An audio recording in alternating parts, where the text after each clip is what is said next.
Welcome to strong dictation. Dictation 5 second बाद शुरू होगा। Ready start. लद्दाख में पैंगोंग झील के उत्तरी और दक्षिणी छोरों से चीनी सैनिकों की वापसी का सिलसिला यही बताता है कि आखिरकार चीन की अकड़ ढीली पड़ी। यह अच्छा है कि चीन को कुछ देर से ही सही यह समझ आ गया कि वह सीमा पर दादागिरी नहीं दिखा सकता। वह इसे भूल नहीं सकता कि गलवान घाटी में उसकी सेना के दुस्साहस का भारतीय सेना ने किस तरह मुंह तोड़ जवाब दिया था।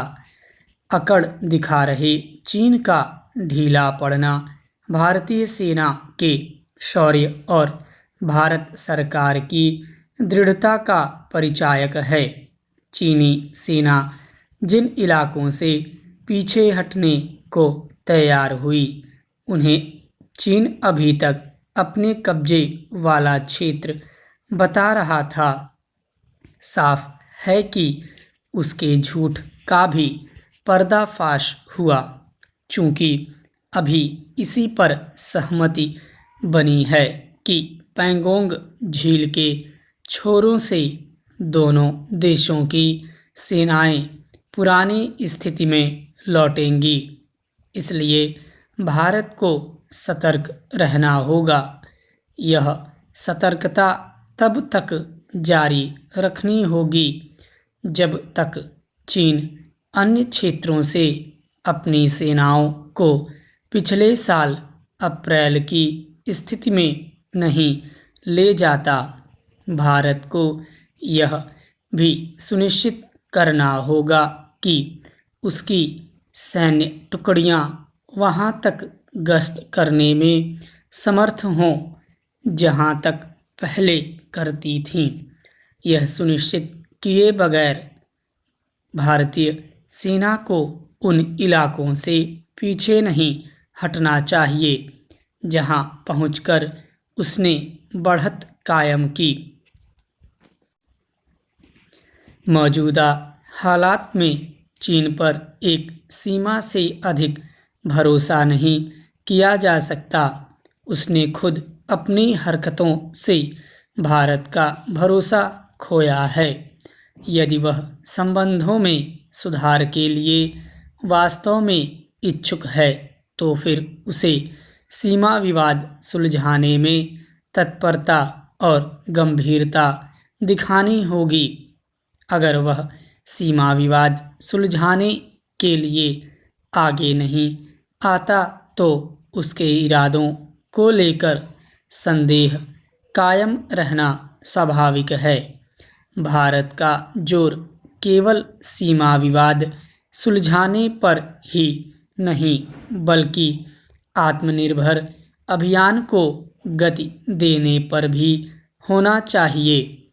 चीन का सही तरह सामना तभी किया जा सकता है जब भारत आर्थिक रूप से और समर्थ बने। यह समय की मांग है कि भारत चीन के साथ अपने व्यापारिक घाटे को कम करने के लिए सक्रिय और सजग रहे। इसमें आम जनता की भी हिस्सेदारी होनी चाहिए। यह विचित्र है कि सीमा पर तनाव घटाने को लेकर चीन से जो सहमति बनी वह राहुल गांधी को रास नहीं आई। उन्होंने बिना विचारे यह बेतुका सवाल दाग दिया कि सरकार अपनी जमीन चीन के कब्जे में क्यों जाने दे रही है।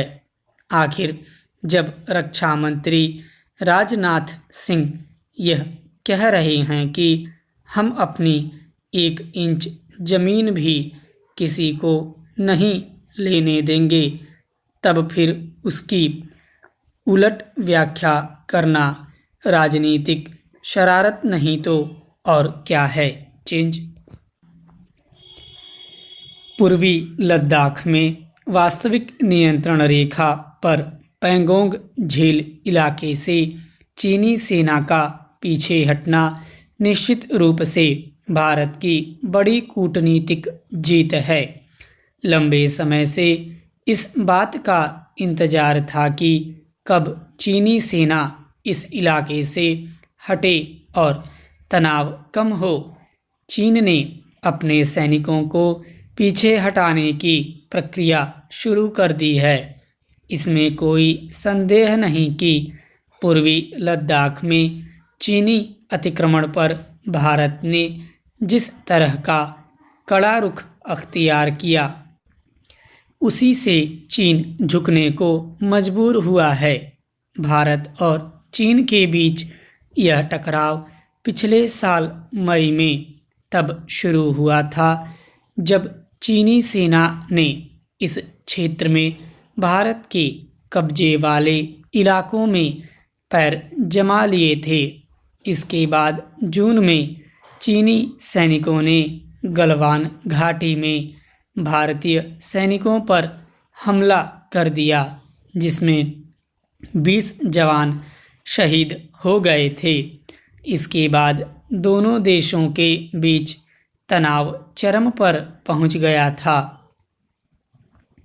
गलवान घाटी में सैन्य टकराव के बाद तनाव कम करने और सैनिकों की वापसी के लिए सैन्य और कूटनीतिक स्तर पर वार्ताओं के लंबे दौर चले। मॉस्को में भी भारत और चीन के रक्षा व विदेश मंत्रियों की वार्ताएं हुईं, लेकिन चीन के अड़ियल रुख के वजह से सुलह के सारे प्रयास निष्फल रहे। हाल में 9वें दौर की सैन्य कमांडरों की वार्ता में बनी सहमति के बाद ही चीन पैंगोंग और पूर्वी लद्दाख में LAC से सटे इलाकों से अपने सैनिक हटाने को तैयार हुआ। 8वें दौर की वार्ता में भी उसने इस बात पर सहमति जताई थी कि वह सैनिकों को भारतीय क्षेत्र से हटा लेगा, लेकिन हर बार वह भारत पर इस बात के लिए दबाव डालता रहा कि अग्रिम मोर्चों से सैनिकों को हटाने का काम पहले वह करे, जबकि रणनीतिक लिहाज से महत्वपूर्ण इन ठिकानों से सैनिकों की संख्या कम करने का काम दोनों देशों को समान रूप से करना था।